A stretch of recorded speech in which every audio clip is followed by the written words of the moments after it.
Hi everyone, welcome to our unit on letter writing and email writing and basically written communications to express ourselves. In this unit, we're going to talk about writing letters in the law office, and we're going to do two different things with our letter writing. We're going to talk about the formatting of letters, what letters should look like letterhead and paragraph structure and signature blocks, kind of like what they should visually look like. But we'll also talk about the content of letters, like what it is that we're actually putting in our letters. And then we'll also spend some time talking about electronic communications or email. And I do want to spend a little bit of time talking about both of those because in the law office, we still write a lot of letters. Now, some of these letters we are now sending in electronic form. Sometimes we are typing the body of the letter right into an email and sending it from our email. Other times we're still typing the letter on our word processing system like Microsoft Word, and we are attaching a Word document to an email or transferring it to be a PDF and attaching the PDF to an email. Or we are printing it out on good old-fashioned paper and we're signing it and putting it in an envelope and sending it out to mail. And then lastly, sometimes we are faxing the letters. I know that sounds really old-fashioned, but law firms still use fax machines. So we're going to talk a little bit about all of that, but before we talk about, sending it by email or sending it by faxing or regular mail, we're just going to talk about the content of the letters first. And again, we will split that between the formatting of the letters and the body of the letters themselves. Now, I am making this video, but I'm making this video in connection with your actual textbook. So I have photocopied some of the pages from your textbook to share with you on the video, but I think the best thing for you to do is not only watch me, but have your book in front of you. Because your book has, a dozen or more examples of letters that I want to draw your attention to. And that way, when you write your own letters, whether it be for homework from my class or write letters in your legal law offices or just in your own professional life, you can and should use the samples from your book as the right way to format and organize your letters. So I'll be referring to these in your book as well. I'm just going to have to, jump back and forth on the video. So let's get started. So the first thing we need to talk about in the law is who do we write letters to? And even taking another step back from that, we are going to talk about two themes for all legal writing for the rest of the semester. And one of those is who is the audience of our writing? And number two, what is the purpose of our writing? So I want you to kind of keep those two principles in mind anytime you sit down to do a writing assignment, whether it be for me or for your boss or again in your own personal or professional life. If you need to, you can even take out a sticky note and write in, stick it onto your computer or onto your piece of paper and just remind yourself who is the audience for whom you're writing and what is the purpose of the writing. Because as we'll see through this unit and then future units, how we write to different audiences and what our purpose is can really change the tone and the nature of our writing. And it starts right here with letter writing. So who do we write to in the law? We have a lot of audiences that we write letters to in the law. And so I've listed them here. We have, for example, our clients. We write and communicate a lot with our clients. Yes, we can talk to them on the phone, but very often we are summarizing important information for them or summarizing upcoming dates, and we will put that in an email or a formal letter, and we will send it off to our clients. We also write to opposing counsels or paralegals that are on opposite sides of litigation.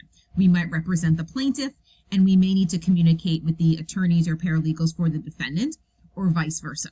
So very often we are writing to somebody who's on the opposite side of us. That doesn't necessarily mean that it is a antagonistic email. It might be something that just confirms the date of a deposition or where we are having a meeting or what time of day. It might be something like that, but it means we are communicating with opposing counsel or paralegals through emails or letters.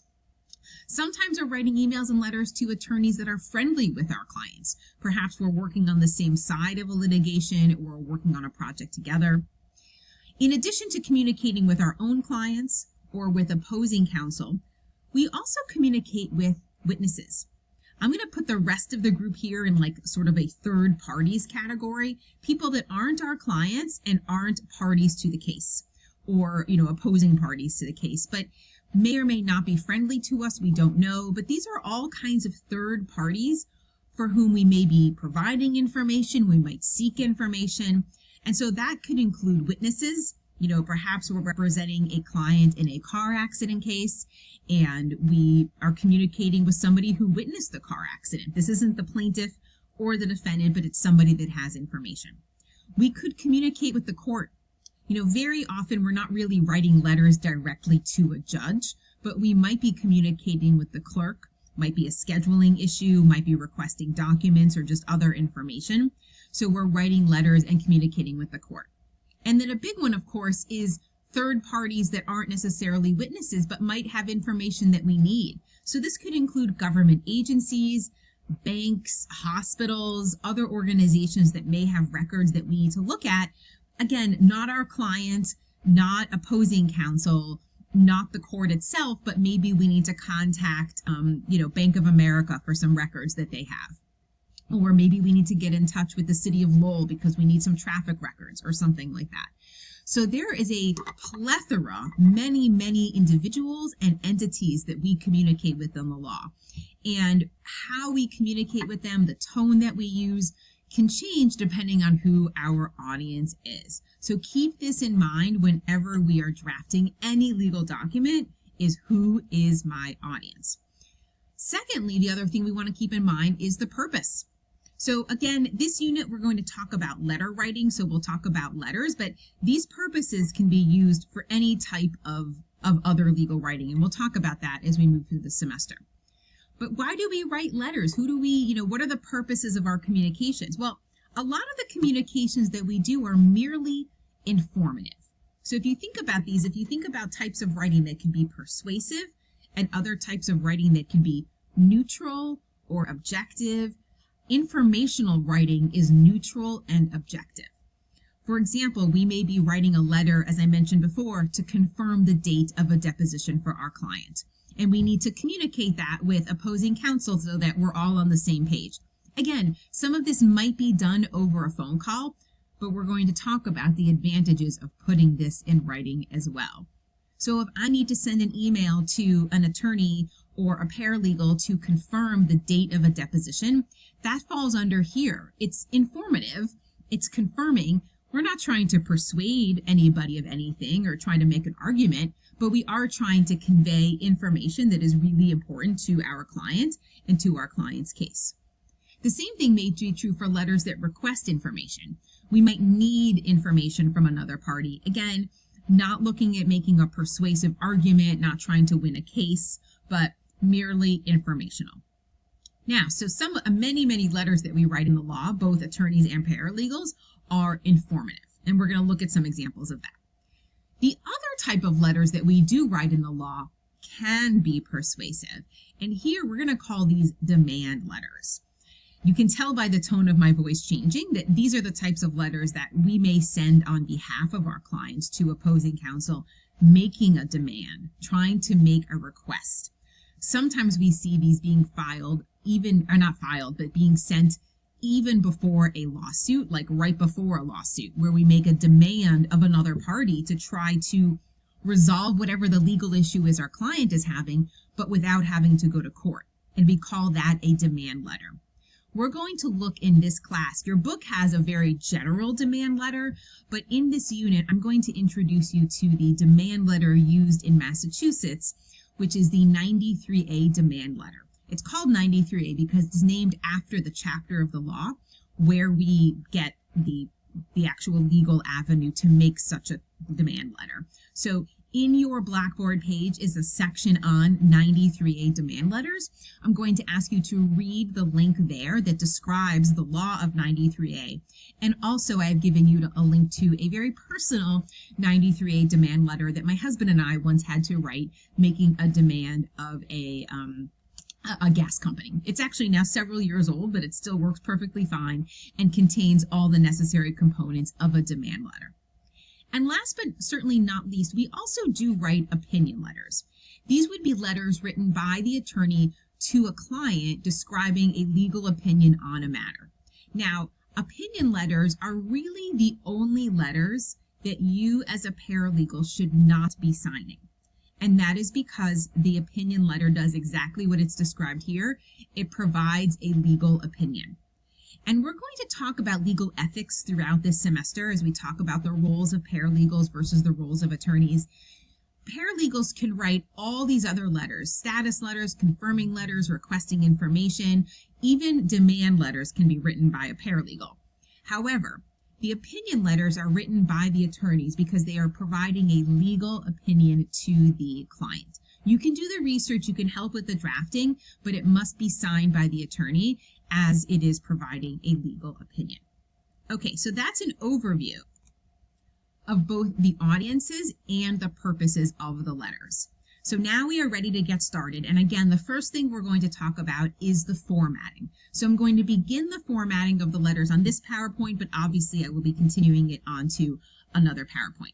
This would be when I also want you to take out your book and turn to chapter 25 and start to look at the samples of the letters that are here, because I'm going to be referring to specific ones so that we can see what they look like. But again, remember, we're just beginning now with the formatting of a letter.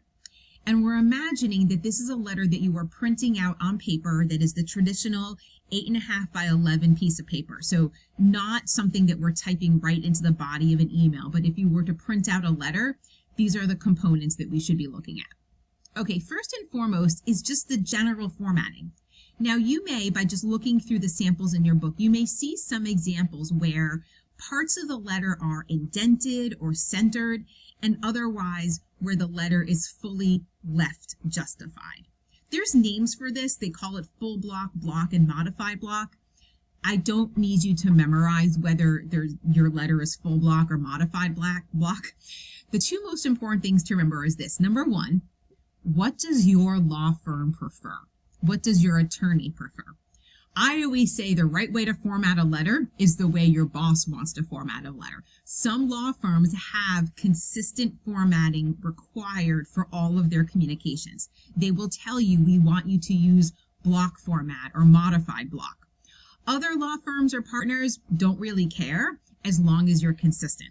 I actually fall within the second camp. If you, in looking in these letters, which I'll show you in a minute, if you like full block and you want to type in full block, go right ahead. If you like modified block, use modified block.